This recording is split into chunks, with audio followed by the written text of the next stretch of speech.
Be Frankie.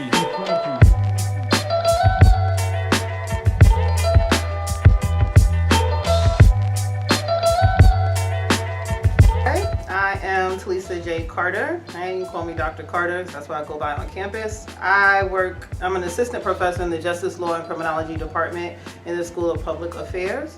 Dr. Jason A. Otley. I'm a Washingtonian, where I serve as the Assistant Director of First Year Advising, phenomenal position in a new department here on campus, as well as I teach in the School of Education. My name is Leland Johnson. I'm an Assistant Professor of Justice, Law, and Criminology. I conduct research on space and crime, more or less. I'm John Watson. I'm an Associate Professor of Journalism in the School of Communication. So for me, so I did my undergraduate at the University of Pennsylvania in Philadelphia. And so for those 3.5 years, I had one black faculty member. And then I took a break in between for a couple years. I worked as a correctional officer and got my master's and my PhD at the University of Delaware. All my degrees are in criminology, but still only had one black professor. So that was 9 years of education with two black professors, one at each institution.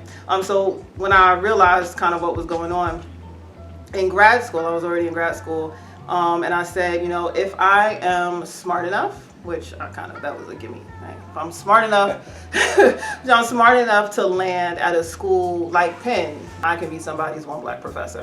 I can't say that it was my intended pathway. I sort of think back to the time when I was growing up and, my parents more or less telling me what I was going to be when I grew up. I think, like most people, you're going to be a doctor, you're going to be a lawyer, you're going to be someone important or something like that. No one ever says, oh, you're going to be a professor, right? It's not that sexy kind of job, more or less. I started out as a computer science major, and I wasn't crazy about computer science for a number of reasons. Ended up switching to engineering, and I enjoyed the technical aspects of that, but I really didn't like math. Haphazardly and searching through a course catalog, I ended up switching my major to criminal justice. While I was there, I met this professor in a class titled Justice Policy and Administration. And she said to me, you should really think about, maybe majoring in criminal justice. You can take these skills you learned about urban studies and planning, and you can apply it there. But I followed her advice, and I applied to a couple programs. She wrote me a couple recommendation letters, and I visited a couple places, and lo and behold, I was accepted to Temple. That's where I did my PhD. Forever, from the time I was able to make those sorts of decisions, I wanted to be a journalist. So in high school, I knew when I went to college I was going to be a journalist. So I only looked at those colleges that had solid journalism programs. And in my freshman year at Rutgers in New Jersey, I joined the two newspapers. One was the Targum, which is the main campus newspaper, and the Black Voice, which is the black paper. And believe it or not, about 85% of my time was spent working for the newspaper. The rest was classwork, because I really felt, I felt it really was worth something. What got me in education was prior to my 14th birthday, my father moved my entire family out of D.C. into West Virginia. D.C. in the early 90s was considered the murder capital of the world. And so my brothers and I were witness to a neighbor to the left of us getting robbed at gunpoint, and then neighbors to the right of us being shot and killed. And so it was almost every other week my father was picking up our van down at the police precinct because it was always being stolen.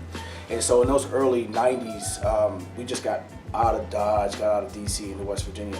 When we got to West Virginia, it was all rural, and you probably can imagine it was predominantly white. My brothers and I were the only black kids in the school. And so for me, education was a must, because I didn't see anybody who looked like me. And I started to think, how many other counties and cities in the world are there black kids who are being in environments where other white students who don't have black teachers? And so for me, it was like, I gotta be able to give back in ways that I wish somebody was giving to me. I was teaching a graduate class, and it may have been the first class or the second class.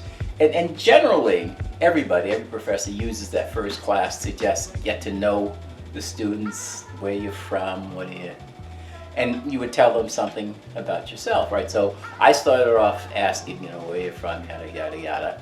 And then one student said, what are your qualifications to teach this course to graduate students? Okay. And I just noticed how that question was phrased. Because I've had it 100 times since then and a few times before that, but it was always phrased like, can you tell me something about your background and how you got into teaching journalism? But the fact that this graduate student said, what are your qualifications to teach this course? The implicit assumption was, you're not really qualified, so prove to me that you are. The term or the use doctor, like a lot of my white colleagues don't mind students calling them by their first name, right? And they hold PhDs. You can call me, whatever their first name is. As an African American, I've worked very hard to get the degree. We talked earlier, less than 1% of the population has a PhD if you're a person of color, right? And so for me, I've worked so hard to get to this place, and I'm not gonna let you call me what my mother named me. That's for her and my friends, right? But then secondly, the confusion comes because I'm visibly tatted, like both sleeves, right? And so you can't possibly be a doctor because my idea of what a black male who has tatted sleeves is athlete or musician, right? And so you can't possibly be that. So I'll just call you by your first name, right?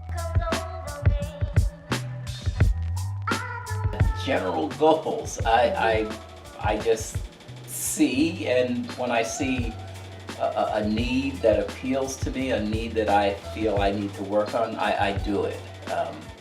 I don't presume an obligation. But if I see something and it appeals to me and I think I need to do it, I'll do it. Yes. I think that the hallmark of any post-secondary institution is critical thinking. Right? And when I say critical thinking, I don't mean that I need my students to agree with the material in which they read. I want the material to spark new thoughts. I want the students to engage with each other and with me about the material, right? If I can get students to move beyond the textbook said X, Y, and Z to, oh, I read this in the text and this is what I think and this is where things should move next, that's a good day. That's a good day.